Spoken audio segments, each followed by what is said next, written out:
Bonjour, bienvenue à toi aujourd'hui. J'ai avec moi aujourd'hui la Vierge Marie qui est là pour te dire Dieu t'aime.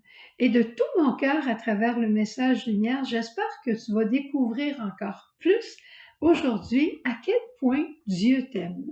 Parce qu'il veut te faire découvrir de ses passages dans ta vie. On entre dans le temps ordinaire, mais j'aimerais faire un retour sur dimanche, sur la journée de l'Épiphanie. Épiphanie qui veut dire manifestation de Dieu. Lundi, c'était le baptême de Jésus. Baptême, théophanie, manifestation de Dieu des trois personnes. Eh bien, j'ai écouté un enseignement de mon ami le Bishop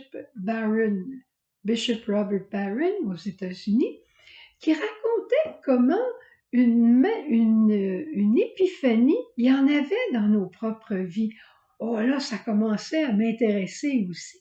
Et il disait que c'est un moment de grâce qui est hors de notre pouvoir, dans lequel Dieu vient et qu'il passe et qu'il rejoint la partie la plus intime de notre être pour nous dire à quel point il nous aime et à quel point il veut nous orienter.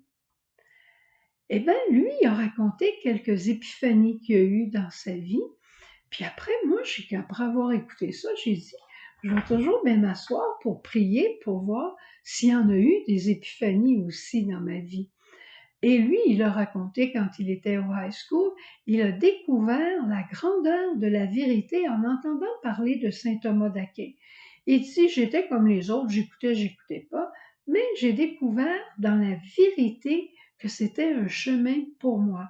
Il raconte ensuite comment un jour il est rentré à Notre-Dame de Paris et quand il a vu la rosace, il a vu la transcendance et la majesté de Dieu, la grandeur de Dieu et il en a été séduit et il a fait beaucoup de vidéos ensuite pour parler du resplendissement et de la transcendance de Dieu. Moi, je vais t'en raconter quelques-unes pour que toi, à ton tour, après ça, tu puisses trouver des épiphanies dans ta vie. Mais je te dis, c'est pas en écoutant la télévision que tu vas trouver ça, et c'est pas dans le tumulte, dans le bruit. Il faut vraiment que tu sois en silence. C'est pas parce qu'une émission de télévision est plate que tu la fermes, puis tu vas trouver ça tout de suite. Il faut vraiment que tu sois dans un climat de prière. Et la Vierge Marie est capable de t'aider parce qu'elle s'en souvient. Elle était avec toi. Je me souviens un jour que des sœurs sont venues à notre école primaire, des sœurs de l'Immaculée Conception. Ils ont parlé de leur mission en Afrique. Et j'ai dit à ce moment-là, moi, je veux être missionnaire.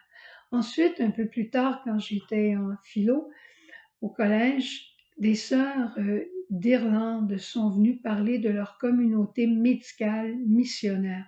J'ai dit, c'est exactement là que je veux aller. C'est je veux aller. Dieu avait un autre plan pour moi, mais c'est là que moi je voulais aller. J'en ai parlé à mes parents. C'est pas leur rêve. C'était pas leur rêve pour moi que je sois religieuse. Et mon père m'a plutôt conseillé d'aller faire mon université à la faculté pour au moins avoir un diplôme avant de me présenter dans une communauté. Mais mon rêve était là. Pour te montrer que ces épiphanies-là n'arrivent pas toujours quand on est en train de prier ou quelque chose du genre, quand j'étais jeune, j'écoutais des films de cow-boys comme c'était le temps. Et quand j'ai vu un jour l'histoire de Roy Rogers et Dale Evans, qui était un couple marié dans la vie, mais qui était aussi un cowboy avec son épouse, ils avaient beaucoup d'enfants, ils avaient adopté des enfants, ils avaient des enfants de différentes nationalités, et ça m'a profondément touchée. Et j'ai dit, j'espère qu'un jour je pourrai rencontrer un homme qui voudrait adopter des enfants pas d'en faire des nouveaux. Dans le temps, je savais pas ce que je disais, je dois te le dire, je dois t'avouer. Mais je disais, est-ce que je pourrais un jour rencontrer un homme qui accepterait d'avoir beaucoup d'enfants, puis de pas d'en faire d'autres, puisqu'il y en a beaucoup, on est aussi bien d'adopter ceux qui sont là. Ça, c'était mon raisonnement cartésien. Mais je vois aujourd'hui que je l'ai rencontré, mon homme. Je l'ai rencontré, Jésus.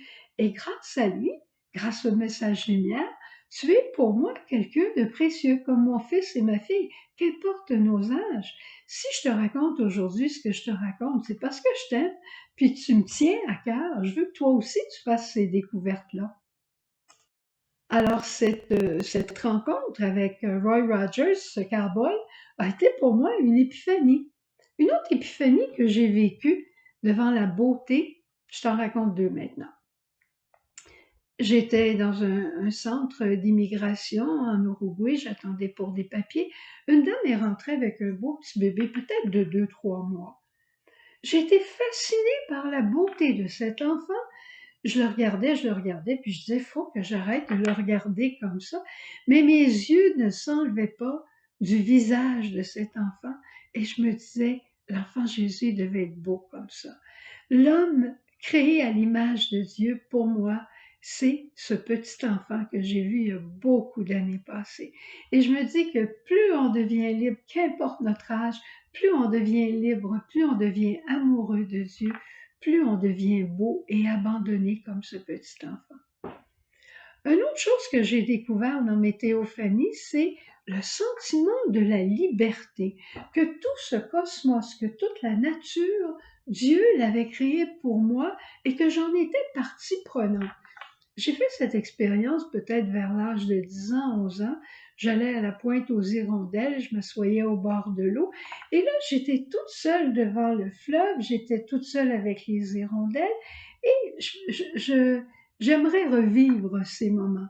Ou quand je suis allée faire du ski au Moorford, dans les cantons de l'Est, devant la grandeur des arbres, devant la beauté de la neige, le soleil sur la neige, ce sentiment de liberté en dévalant les pentes, c'était comme si toute la nature m'appartenait, nature que Dieu, mon Père, avait créée pour moi. Alors, si tu vois, Dieu se révèle à nous, il nous appelle à la beauté, il nous appelle à une mission, il nous appelle à la liberté. Il se révèle à nous dans des choses bien ordinaires. Mais l'important, c'est qu'on puisse les retrouver, ces événements-là. Et si on les a pas priés, si on les a pas approfondis, eh bien, c'est le temps de le faire aujourd'hui. Alors, c'est ce que je te souhaite. Regarde les rois mages. Eux, là, avant de trouver l'étoile qui scintillait, ils ont cherché beaucoup dans les astres. Hein, c'était des astronomes. Ils ont cherché beaucoup. Alors, ça ne veut pas dire que ça arrive tout d'un coup, mais dès qu'on le découvre, on s'y arrête, on prie, on approfondit et on découvre de quel amour tu es aimé. Au revoir, bonne journée, à demain. Jésus.